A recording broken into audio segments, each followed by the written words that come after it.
On sait, et vous l'avez évoqué un peu plus tôt, à quel point l'industrie pharmaceutique pèse sur le développement de la psychiatrie, pas nécessairement dans le bon sens, et qu'il y a un problème financier qui entre dans le problème médical. Est-ce que vous pouvez nous en dire un peu plus sur la place de la psychothérapie, c'est-à-dire, je voudrais dire par là, du temps que l'on peut consacrer aux patients, étant donné que vous venez de nous expliquer à quel point ce temps consacré peut avoir un effet biologique. Oui, tout à fait. Ouais, c'est la tragédie je pense, de ce qui se passe depuis 10 ou 20 ans. C'est un peu comme si on ne pouvait jamais avoir les deux choses qui aident à guérir en même temps ou à soigner. Pendant très longtemps, on avait du temps. Pensez au temps pris dans une psychanalyse. Mais tout le monde ne pouvait pas s'offrir de psychanalyse, mais en tout cas, on avait la possibilité de voir des patients en tant que psychiatre pendant des durées assez longues, de créer une connexion, de créer un lien, de créer une confiance. Et on sait que 80% du résultat positif d'un traitement, d'une thérapie, c'est parce qu'il y a ce qu'on appelle une alliance thérapeutique. C'est énorme. Le médicament, dont on ne sait pas exactement, en tout cas dont moi je ne sais pas exactement comment il fonctionne, je suis sûre que certains collègues vous diraient qu'ils savent parfaitement comment ça fonctionne, ce médicament va en partie être efficace grâce à ce qu'on appelle l'effet placebo. L'effet placebo est un effet biologique, il fonctionne. Des gens qui guérissent même de cancer, des gens qui vont mieux d'une dépression en prenant des pilules de sucre. Cet effet est donc un effet biologique. Il fonctionne de la même façon de l'effet placebo, de l'effet nocebo. Vous pouvez aussi prendre une pilule que vous n'avez aucun envie de prendre, que le médecin vous donne d'une manière où vous n'avez pas confiance, etc. Et même si cette pilule était parfaitement biologiquement faite pour que ça soigne votre mal, ça ne va pas aller. Ça va faire l'inverse du placebo. Donc la relation est importante. La relation est importante, comme je l'ai dit tout à l'heure, parce qu'il faut une bonne histoire. Et prendre une histoire, découvrir son histoire, la réécrire, la raconter, ça prend du temps. Pas nécessairement parce qu'on ne veut pas se rappeler, mais il y a des choses qui ne vont venir qu'avec 1 heure, 2 heures, 3 heures d'entretien, des répétitions d'entretien. Ça, c'est une première chose qui est essentielle pour un bon diagnostic. Et puis, il y a la prise en charge. Comment on accepte ce diagnostic, ce que ça nous fait, comment on envisage le futur. Toutes ces choses-là, comment on est blessé, vont être discutées idéalement avec la personne dans son langage. Je ne parle pas juste de la langue que l'on parle, mais de son langage culturel, dans son langage familial, dans sa propre histoire. Et en fonction de la personne, des besoins, il y aura différents types de thérapies qui peuvent être offertes. Je dis, ça peut être partir de quelque chose de très éducationnel à quelque chose où on analyse pourquoi on revit ce qu'un grand-père a vécu et ça nous blesse de certaines manières. Il y a différentes formes d'intervention qui sont possibles et aussi les interventions avec la famille, comme on en parlait tout à l'heure. Tout ça est extrêmement important, y compris pour le fait que si on doit prendre un médicament qui nous fait grossir, qui nous ralentit, qui peut nous créer des problèmes thyroïdiens ou d'autres problèmes, il faut vraiment qu'on fasse confiance à ce médecin et qu'on lui fasse confiance suffisamment pour lui dire exactement ce qu'on prend, quand on le prend, comment on le prend, qu'on veut plus le prendre, qu'on veut autre chose. Pour tout ça, il faut une relation. Et dans des systèmes, en tout cas par exemple aux États-Unis, dans beaucoup de systèmes où le patient ne se voit que son médecin qu'une demi-heure ou 15 minutes tous les 2 mois, tous les 3 mois, et souvent c'est pas le même, c'est une catastrophe.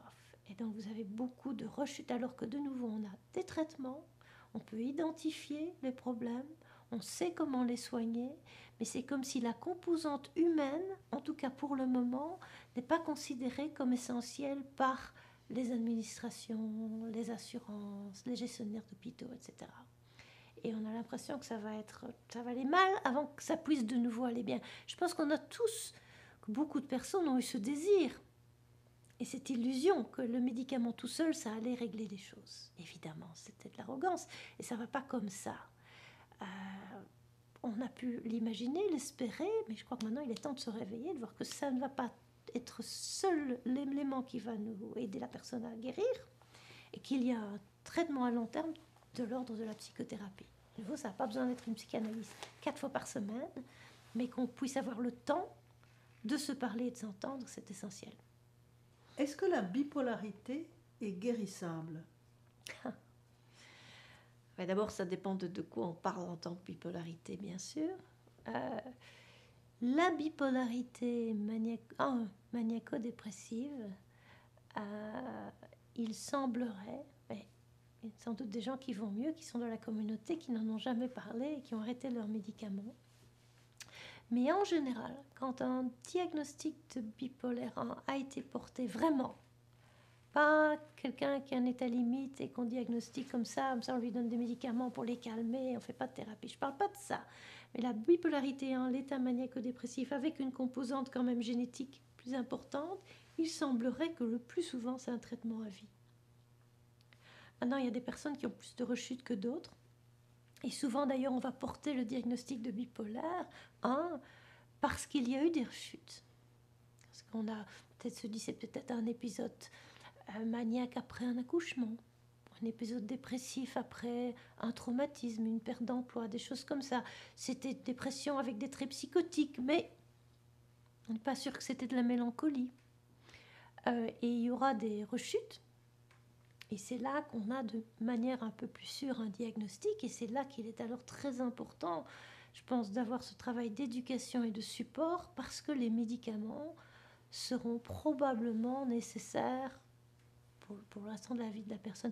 Ce que certains patients supportent très très bien. Je me souviens d'avoir vu un jour un vétéran ici qui avait fait la bataille des Ardennes en Belgique, donc il y a très très longtemps, et je voyais l'hôpital pour les vétérans, pour d'autres raisons, et ça allait, mais il m'expliquait qu'il avait eu, en revenant de la guerre, parce que ça a été peut-être précipité aussi par les traumatismes, un épisode maniaque délirant, qu'il avait eu des épisodes de dépression très profonds, qu'après 3 ou 4 ans, on l'avait mis sous lithium, et il avait à cette époque 80 ans, il avait pris la même dose toute sa vie, plus de problème.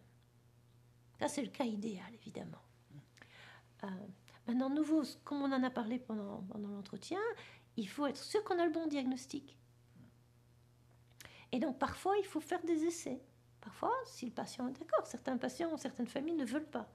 Certaines personnes, je ne suis pas sûre, j'ai été maniaque, mais j'avais pris de la cocaïne ou de la méthamphétamine. C'était après une période de stress épouvantable au boulot, il y a eu des choses, c'était un divorce, des choses comme ça. Et ça ressemblait très fort à cet état-là. Qu'est-ce qu'on fait? Il n'y a pas d'histoire familiale. Il y avait vraiment des circonstances qui expliquaient peut-être un état comme ça. Est-ce qu'on prend le risque? Alors on y va prudemment, bien sûr, parce que rien n'est plus terrible. On sait qu'on peut induire des états maniaques juste en diminuant, en arrêtant le lithium trop vite. Pourquoi? On n'est pas sûr, mais ce qu'on est sûr, c'est qu'il faut faire les choses prudemment. Donc voilà, oui, ça peut être comme de l'hypertension, du diabète. Mais de nouveau, c'est souvent comme ça que je l'explique. Il y a des maladies qui sont chroniques, mais qu'on peut contrôler. Si vous les contrôlez bien, si vous prenez le traitement, vous avez du boulot, vous pouvez avoir une famille, les choses peuvent être stables. Par contre, si on ne s'en occupe pas, comme d'une hypertension, on va avoir des AVC. Donc il faut faire attention. On comprend que dans la bipolarité 1, ce qui est recommandable, c'est une approche à la fois médicamenteuse conjuguée avec une psychothérapie. Ouais. Est-ce qu'il en est de même pour la bipolarité 2 ? Je pense qu'on doit toujours envisager la possibilité d'un traitement médicamenteux, en tout cas voir que c'est possible, mais c'est parfois moins nécessaire, souvent moins nécessaire, parfois contre-indiqué.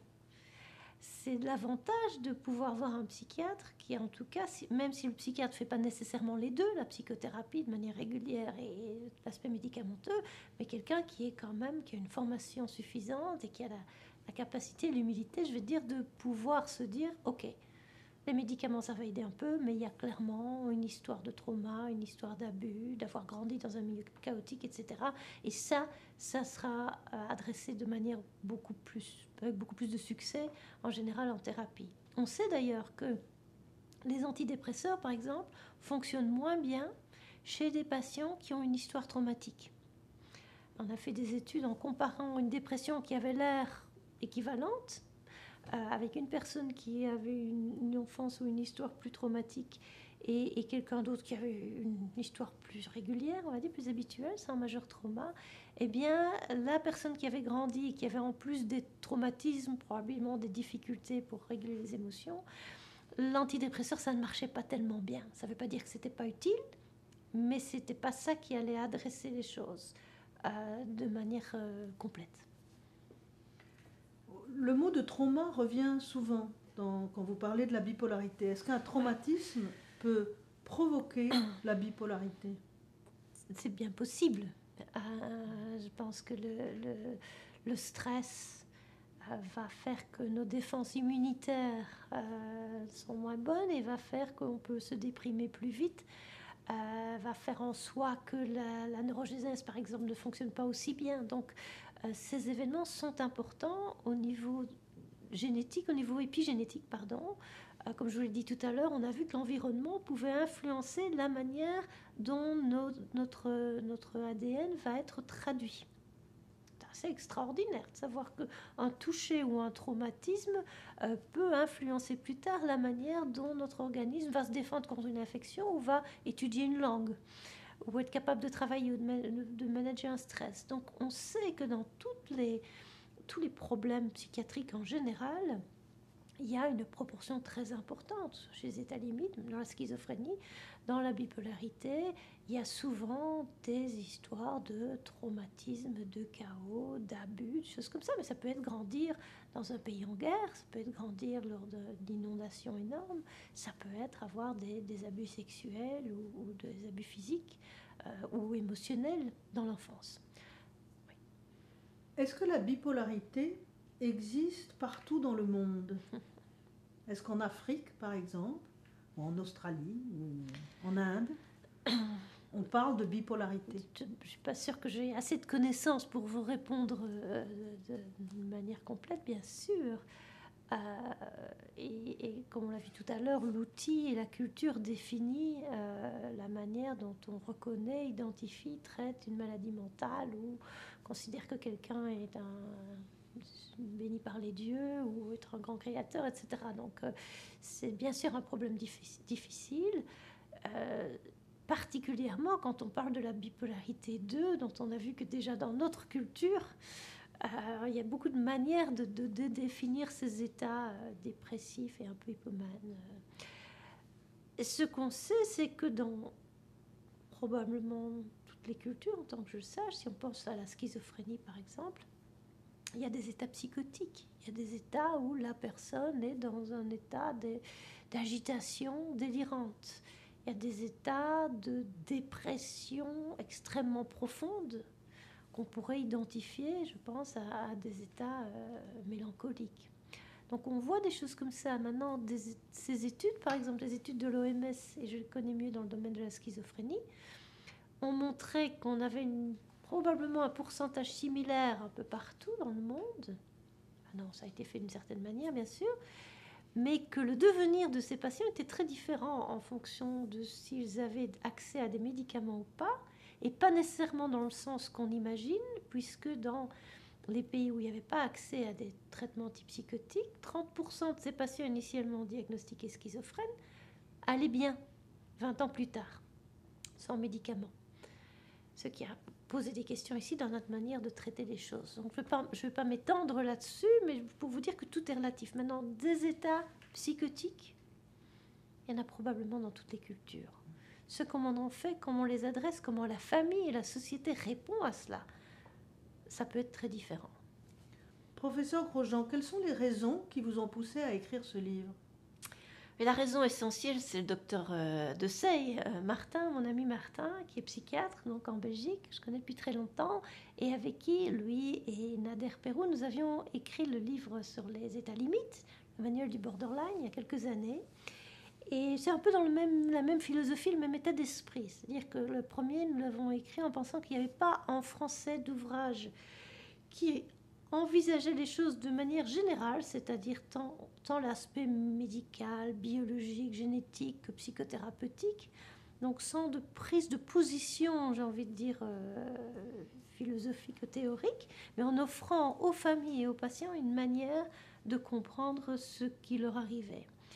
Et vu ce succès, on nous a demandé en fait si nous étions intéressés de faire la même chose pour le trouble bipolaire, ce qui est particulièrement intéressant puisque, comme je vous l'ai dit, il y a beaucoup de patients éthylémiques qui ont été mal diagnostiqués ou diagnostiqués bipolaires et donc traités avec par exemple des médicaments et sans support thérapeutique dont ils auraient pu bénéficier comme borderline. Oui, à limite. Maintenant, il faut savoir, par exemple, que dans ce domaine particulier, 15% des patients ont à la fois un trouble bipolaire 1 et un trouble de la personnalité limite. Et je pense que mon collègue Nader Perrou va peut-être parler de ce problème dans un autre entretien. Mais ça nous dit donc qu'il faut alors être capable de jongler avec à la fois une approche médicamenteuse et une approche psychothérapeutique, les deux très spécifiques et assez intensives. Mais donc c'était ça notre désir, c'était de donner un outil aux familles, aux patients, beaucoup aux médecins généralistes, aux infirmiers, ou parfois aux intervenants de première ligne qui n'ont pas nécessairement une formation de psychiatrie détaillée, et de donner un outil. Et c'est vraiment notre plus grand désir. Et je veux dire que notre grand plaisir, c'est quand, en tout cas par rapport au manuel du borderline, on reçoit des lettres de famille, de patients, de thérapeutes qui nous disent que c'est un outil, ils l'ont utilisé, ils l'ont partagé, et ça les a aidés à prendre plus de responsabilités dans leur devenir, en fait. Donc le désir et le souhait, c'est vraiment que voilà un autre outil. Espérons que ça puisse aider.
Professeur Grosjean, quel serait l'essentiel à savoir sur la bipolarité? Je pense qu'il faut savoir que c'est un terme qui a été un peu galvaudé par la force des choses, par la mode, on a vu des influences économiques, politiques et académiques. Et je pense que le message le plus important, c'est que si vous pensez que vous ou un de vos proches avez un trouble de ce type, vous vous posez des questions. Je pense qu'acheter le manuel peut vous aider à y répondre, pas à certaines, mais en tout cas, d'avoir une idée quand vous consultez un psychiatre, un psychologue, un thérapeute, d'essayer d'identifier ce qui peut faire que dans votre maladie, il y a une composante biologique, encore une fois, tout est biologique, mais extrêmement importante, qui devra être probablement prise en charge par des médicaments. Ou si les troubles que vous identifiez, que vous voyez, ont l'air vraiment plus en relation avec toute une histoire, avec des événements, et que ces hauts et bas que vous avez de manière répétée, durant une même journée ou une même semaine, sont assez différents ou très différents de ce qu'on a identifié dans ces très hauts et très bas, avec des épisodes délirants, et qui durent pendant des semaines et des mois. Le bipolaire 1 ou le bipolaire 2. Prise en charge ici, médicaments, avec bien sûr un support éducationnel et familial. De l'autre côté, peut-être médicaments, pas nécessairement, plutôt thérapie, et puis bien sûr toutes ces choses qu'on fait pour nous, dans arrêter les drogues, arrêter l'alcool, dormir suffisamment, faire de l'exercice, mais une approche différente. Je pense que ça, c'est très utile, et de savoir que ce sont des problèmes différents qu'on doit adresser différemment. Je crois que c'est le message le plus important, et le livre est vraiment pour essayer d'aider tant les patients que les familles à identifier ces différences. Merci beaucoup. Et merci de votre interview, de vos questions.